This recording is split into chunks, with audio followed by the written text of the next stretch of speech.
Mi nombre es Rosana Quintana, soy médica clínica, además soy terapista y reumatóloga. Trabajo en la ciudad de Rosario, en el Hospital Eva Perón de Granadero Baigorria, y además soy docente de la Facultad de Ciencias Médicas de la Universidad Nacional de Rosario. Y bueno, también trabajo en el ambiente privado, en el Grupo Oroño. Muy bien, perfecto. Mi primera pregunta es, ¿cuándo supo usted que quería ser médica? En realidad no fue una vocación, por lo menos no como todo el mundo dice, que viste que la mayoría de los médicos dicen desde siempre. No, lo mío no. En realidad a mí me interesaba mucho toda la cuestión de la psiquiatría, y cuando estaba en la secundaria pregunté y me dijeron, ¿sabes que para ser psiquiatra tenés que ser médica? Dije, bueno, voy a ser médica, pero por ahí iba mi rumbo. Y en realidad cuando empecé medicina tuve la suerte de encontrarme con un grupo de gente increíble que fue de mucho apoyo, compañeros que hoy por hoy son mis compañeros y mis amigos. Y bueno, al ir conociendo las diferentes materias me empezó a gustar mucho el estar con el paciente, por eso hice clínica como primera especialidad y bueno, fui alejándome un poco de la psiquiatría.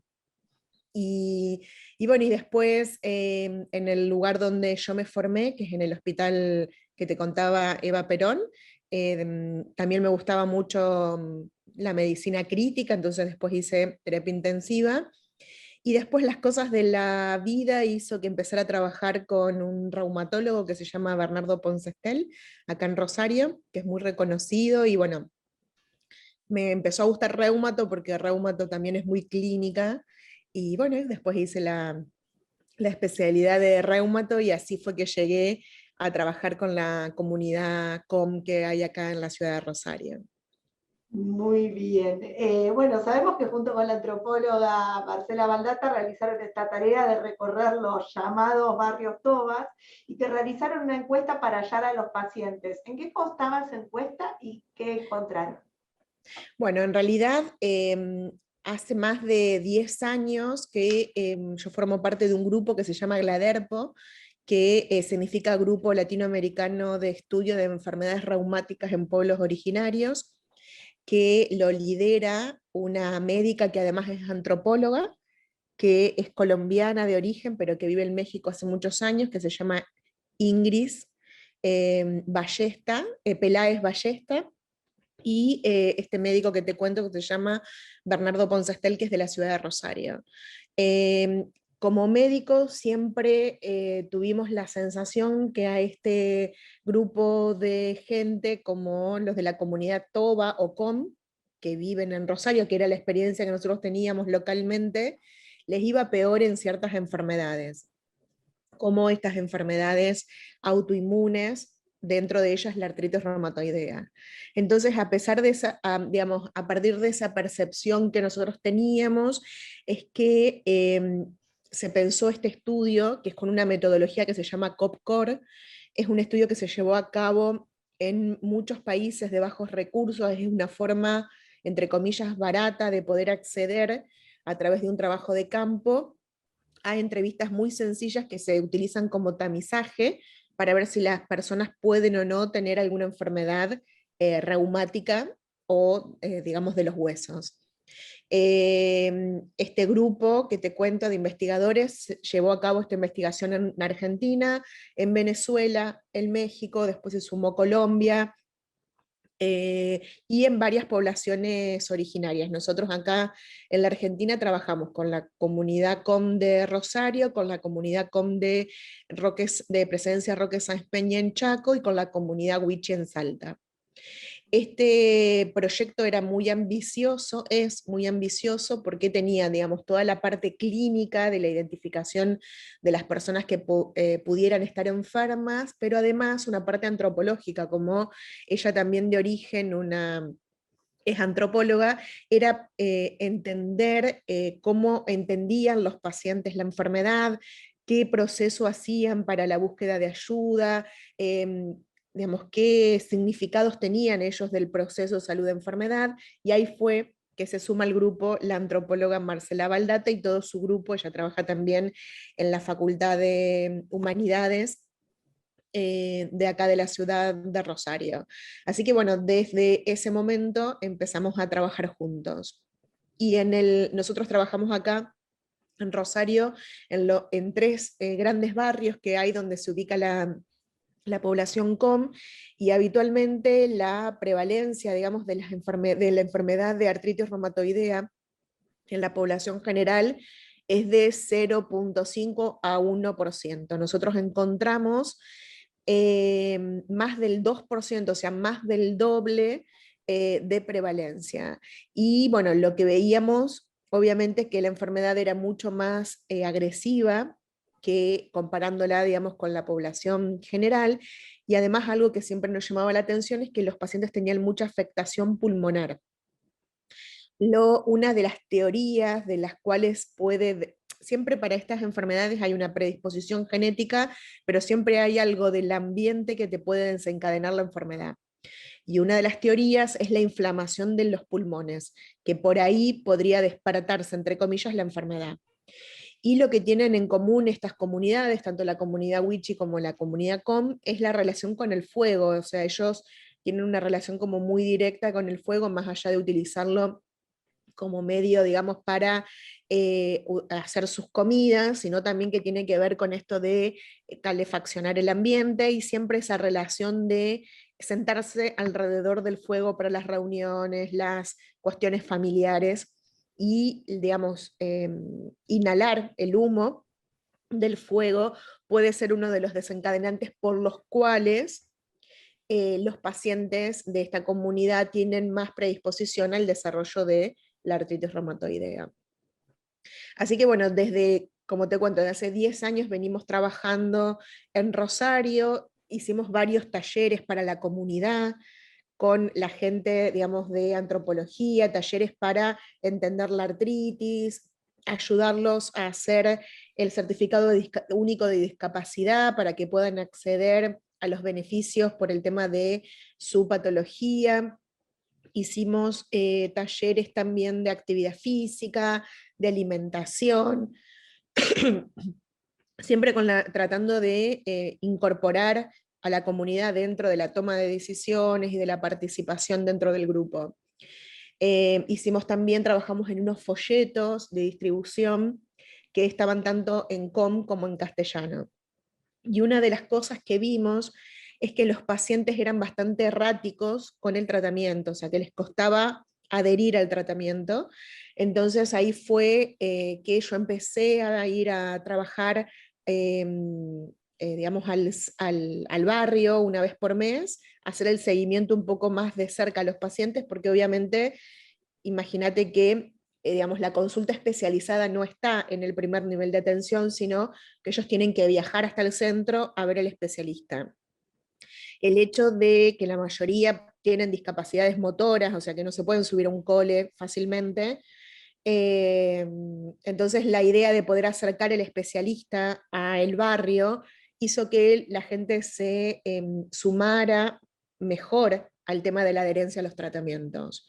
Pero otro punto importante de la comunidad es que ellos están todo el tiempo migrando hacia la provincia de Chaco, porque tienen familiares, porque es su lugar de origen, porque laburan también allá. Entonces, bueno, eso también ahí nos permitió hacer un nexo con una reumatóloga que se llama María Elena Calvo, que vive en la ciudad de Presencia de Roque Sáenz Peña, y empezamos a trabajar también allá para hacer el nexo. Obviamente llegó la pandemia y ahí quedamos medios truncados, pero bueno, ahora en el transcurso de este año ideamos y diseñamos unos videitos para distribuir en las redes sociales que también estaban tanto en com como en castellano, que tenían que ver con esto de darle la importancia y el reconocimiento de la enfermedad, digamos, reconocer los síntomas en tu compañero, en tu eh, vecino, amigo, familiar. También hablar de la adherencia, hablar de sus viajes continuos, dónde buscar ayuda si se encuentran en Rosario o se encuentran en el Chaco, y también empezamos a dar algunos puntos muy, como remarcar algunas cuestiones que tenían que ver con la enfermedad por COVID. Eso también nos pareció importante porque, bueno, es una comunidad que estaban como medio reticentes primero a la vacunación, entonces, bueno, estas enfermedades son como más predisponentes a las infecciones y infecciones graves. Así que eso lo empezamos a laburar en el transcurso de este año. Bueno, y nada, así que estamos siempre, digamos, todo el tiempo trabajando para la comunidad y bueno, yo obviamente durante la pandemia dejé de ir a trabajar al barrio y ahora arranqué de nuevo hace 2 meses. Muy bien. Una de las cuestiones de las que hablaba es que usted había declarado en varias entrevistas que en caso de dolor los pacientes de la comunidad acudían primero al chamán, por ejemplo. ¿Cuál fue el mayor desafío frente a estas comunidades a la hora de ganar la confianza? El estar, yo creo que la confianza la obtuvimos de estar. O sea, son comunidades muy, primero muy descuidadas y muy maltratadas. E imagínate que ellos dejan su lugar de origen para irse del campo, del monte, al medio de la ciudad y el caos. Acostumbrarse a todo, digamos, las artimañas que tiene vivir en una ciudad, para ellos es un estrés muy importante, aunque ya después de tantos años de esta migración continua, ya tienen, digamos, como un núcleo familiar importante en Rosario. Pero creo que lo que ganamos es con el hecho de estar, digamos, de que ellos entiendan y que sientan confianza con nosotros después de tantos años de trabajo, y otra es poder hacerlo partícipes de todo lo que nosotros hacíamos, porque lo que estábamos haciendo era para ellos, y ellos no participaban, lo que podíamos nosotros hacer no iba a servir. Entonces, darle participación activa en todo lo que nosotros pensábamos que podía ayudar a identificar a los pacientes enfermos, a trabajar en el tema de la adherencia al tratamiento, para nosotros siempre ha sido clave, digamos, el tema de el respeto hacia su cultura y la inclusión en la toma de decisiones. Muy bien. Una de las cosas que contabas es que la más alta prevalencia de artritis reumatoidea en estas comunidades tenía que ver con factores medioambientales como el uso del fuego. ¿También porque naturalizan los síntomas o qué otras cuestiones suman? Bueno, en realidad sí, ellos también tienen sus propias creencias, ¿no? Hay muchas cuestiones que tienen que ver con, entre comillas, maldiciones, o sea, como que alguien lee por algún daño, le, perdón, le han impuesto la enfermedad, y como que eso no tiene vuelta atrás. Y también es real que ellos laburan siempre con la fuerza, o sea, laburan con su cuerpo, sea, digamos, en la situación urbana o en la situación del monte, entonces naturalizan los síntomas porque están relacionados al trabajo y a la fuerza. Eso lo vimos mucho también en la comunidad Wichi en Salta, que digamos, la gente relaciona sus dolores con algo normal asociado a, ¿cómo es? Al hecho de trabajar con cuestiones relacionadas con la fuerza. Bueno, mi próxima pregunta casi como me la contestaste, pero de todas maneras te la hago por si querés agregar algo más. ¿Cómo modifican las condiciones culturales y antropológicas el procesamiento del dolor y otros síntomas? Sí, en realidad, bueno, esto es primero tratar de entender cuáles son sus representaciones en relación al dolor, a la enfermedad, eh, y en base a eso poder trabajar. Como te digo, eso tiene que ver más con una visión antropológica del proceso salud-enfermedad, y que ellos puedan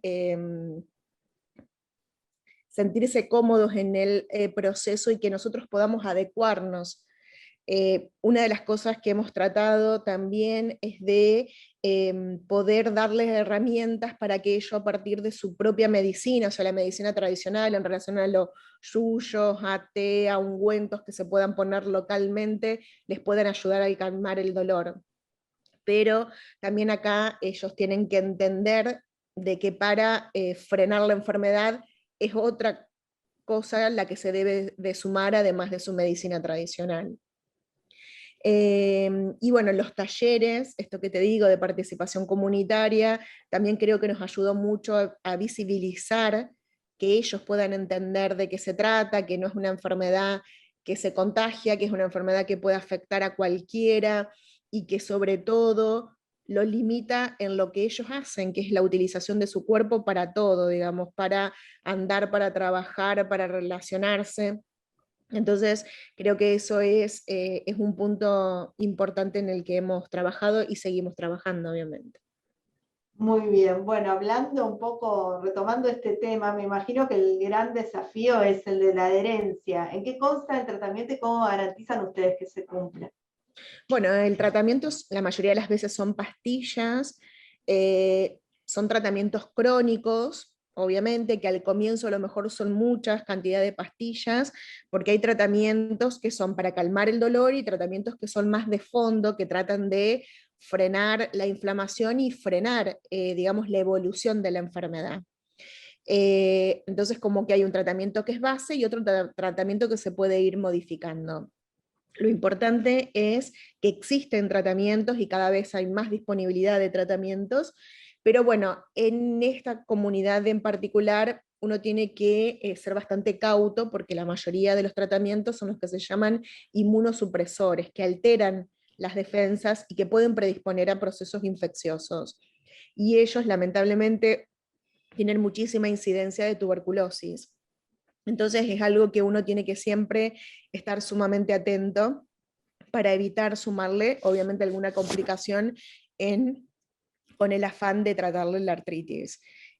Obviamente el tratamiento es interdisciplinario, multidisciplinario y también siempre en concordancia con el pensamiento del paciente, digamos, y siempre tratando de que la decisión no sea unilateral, sino de congeniar con el paciente en relación a el tratamiento y la adherencia. En eso Muy también, o bien. sea, la adherencia va a estar relacionada con muchas cuestiones, pero una de ellas tiene que ver con la confianza que el paciente tenga y decir, bueno, sé que esto lo tengo que hacer para estar mejor. Muy bien. Bueno, tomando este tema de, bueno, de la interacción, de la vigilancia medicamentosa, otra de las preguntas es, ¿cuál es el perfil de biomarcadores serológicos en esta población? Sí, en realidad hay varios digamos, anticuerpos que se dosan para hacer el diagnóstico de la artritis reumatoidea y lo que se ve, o sea, o lo que se sabe es que cuanto más positivos sean estos anticuerpos, más posibilidad de agresividad de la enfermedad. Y estos pacientes, la totalidad, fueron positivos para los anticuerpos, que se llama un factor reumatoideo y otro que se llama anticuerpo anticitrulinado, y ellos tenían dosajes altos, pero nosotros creemos que tiene que ver con esto que te decía de la afectación pulmonar y que la mayoría de las artritis no son, entre comillas, bonitas, sino son artritis agresivas, por lo cual el hecho de poder llegar temprano al comienzo de la enfermedad hace que marca la evolución, o sea, si uno puede llegar temprano, comenzar un tratamiento y ser adherente al tratamiento, las posibilidades de complicaciones o de alteraciones, deformidades que son irreversibles, son mucho menores. Muy bien. ¿Y cómo es la prevalencia de otras enfermedades autoinmunes relacionadas con la artritis reumatoidea? En la comunidad, me decís, Sí, en la comunidad. en realidad la mayoría tienen artritis reumatoidea. Hay pocos pacientes que tienen otras enfermedades como lupus o como otro síndrome que se llama síndrome de Sjögren. Nosotros vimos que la mayoría de los pacientes, yo te diría, de la totalidad del grupo de enfermedades autoinmunes, la mayoría tienen afectación de artritis reumatoidea. Muchas veces esto se puede adicionar a otras enfermedades autoinmunes, como por ejemplo el hipotiroidismo, que también puede ser una manifestación común en la población y asociarse también a una enfermedad autoinmune, pero predomina la artritis reumatoidea. Una de las cosas que hablamos en la entrevista es que la pandemia fue un obstáculo para acercarse, etcétera. ¿Cómo se pudo sortear y cómo se pudo acompañar en estos tiempos?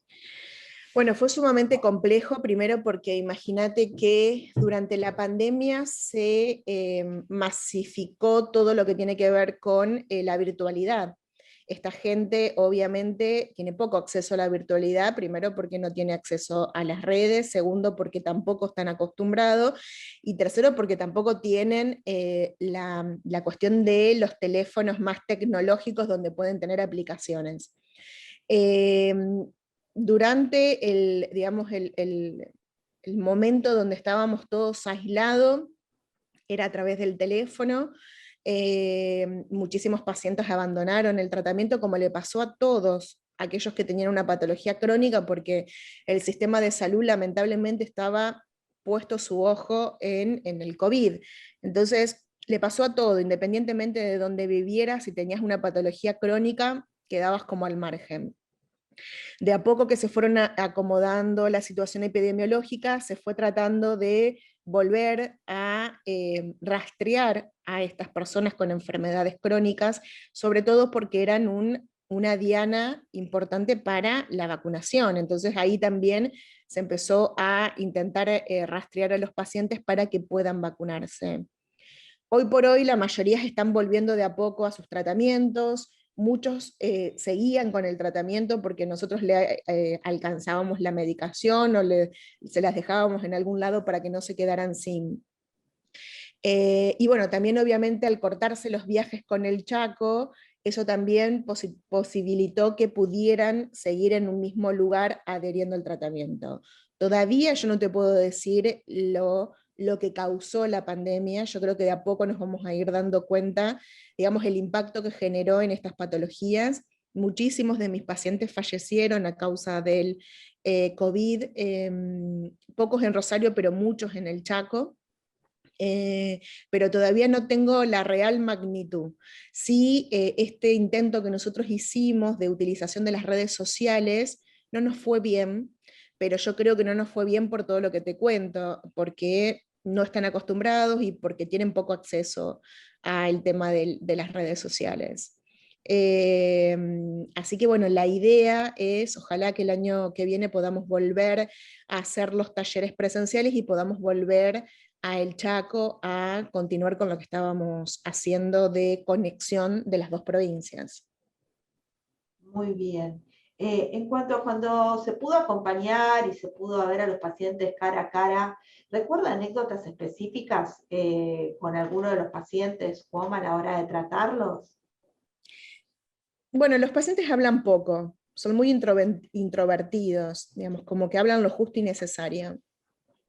Bueno, a mí siempre me impactó esto de que uno a veces da por sentado cosas que nada tiene que ver con su realidad.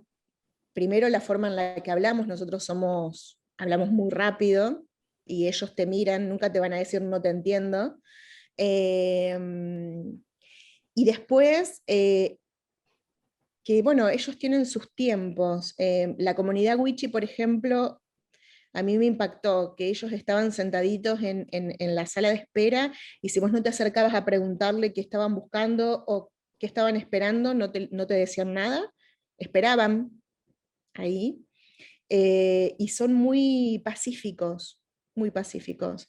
Y hablan muy despacito y hablan como respirando para adentro, entonces vos tenés que tomarte tu tiempo en entenderlos. Pero bueno, una vez que uno empieza a conocerlos y a entender un poco de su cultura, también es esto de ser respetuosos. A mí siempre me pasaba que cuando vos, por ejemplo, ves a un paciente en el hospital y le das las indicaciones al alta, no tome frío, no sé, coma tal cosa o haga tal otra, cuando vos después vas al campo y vas a su real casa o ambiente, vos decís, qué digamos, todo lo que yo puedo decir en el hospital queda en la nada misma cuando vos entendés la realidad y vas al lugar donde ellos viven y de la manera en la que viven, mal o bien, en realidad es su manera, o sea, ellos en el monte es su forma, o sea, tener el rancho, el fuego al lado del rancho, o sea, la manera en la que se mueven, que es mucho más complicado estando en la ciudad. Pero bueno, yo creo que, como te digo, una de las cosas tiene que ver con esto, con conocer y respetar. Muy bien. Eh, y hacer esto que nosotros intentamos siempre de la interculturalidad, o sea, intercambiar saberes, tanto desde nosotros para ellos y al revés también. Muy bien. Por otro lado, le quiero preguntar qué sintió al ser reconocida Rosario por su trabajo con la artritis reumatoidea con los pueblos originarios. Bueno, un orgullo, en realidad es como este es un trabajo que obviamente no lo hago sola, como te cuento, somos un grupo de gente que tiene muchas ganas de laburar y súper comprometida con la comunidad desde hace muchos años, y es un trabajo arduo, es un trabajo que hacemos ad honorem, es un trabajo eh, que te da mucho personal, digamos, mucho reconocimiento y mucha sabiduría, creo yo, al poder estar con esta gente. O sea, son gente muy agradecida, muy respetuosa, y nosotros no lo somos para ellos. Entonces creo que está bueno, y también está bueno, yo siento, me siento como en la obligación de poder devolver algo de todo lo que me han dado en mi formación en la facultad, en mi formación, digamos, como médica, poder devolver algo a la comunidad. Para mí es un orgullo, pero no lo hago sola, somos muchos que estamos trabajando. Muy bien, justo mi próxima pregunta también tenía que ver con eso, sobre qué recompensas o satisfacciones personales y profesionales encuentra usted al ejercer su especialidad en una comunidad más bien desatendida. Sí, bueno, imagínate que es un impacto terrible para mí porque la diferencia entre trabajar en un lugar privado donde la gente tiene acceso a una cobertura de salud, donde la gente está todo el tiempo eligiendo a trabajar en esta comunidad, es un cambio de 360 grados. Pero bueno, yo siempre reconozco y me gusta mucho esto de el respeto de la gente, digamos, de su manera de ser, de la manera que tienen de relacionarse con nosotros. Y bueno, nada, obviamente estar siempre intentando que las cosas puedan mejorar y que puedan ellos continuar desde nuestro lugar, porque nuestro lugar tiene que ver mucho con el tema de la salud. De otra manera no podemos ayudarlos, pero bueno, la idea siempre es tratar de ir mezclando disciplinas para poder ayudarlos. Ahora estamos con un proyecto que tiene que ver de alimentación para que hacer como un recetario de alimentación más sana. También siempre trabajamos con la cuestión de la lengua, de poder siempre reivindicar su lengua tradicional, de que las cosas siempre se hagan en los dos idiomas para que ellos puedan seguir manejando y escuchando su idioma tradicional. Muy bien. Por último, mi última pregunta. ¿Algún concepto que quiera agregar y que yo no haya incluido en estas preguntas? No, creo que bueno, en realidad la verdad que es un orgullo que me hayas contactado porque está bueno, estas cosas no se saben, que en relación a que hay gente que está trabajando y que le pone el pecho a la situación, sobre todo porque acá tiene que ver con muchos conflictos sociales y culturales y económicos.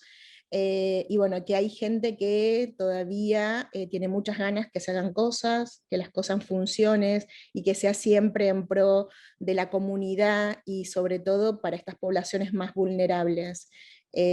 Así que, bueno, nada, agradecida de que me hayan contactado.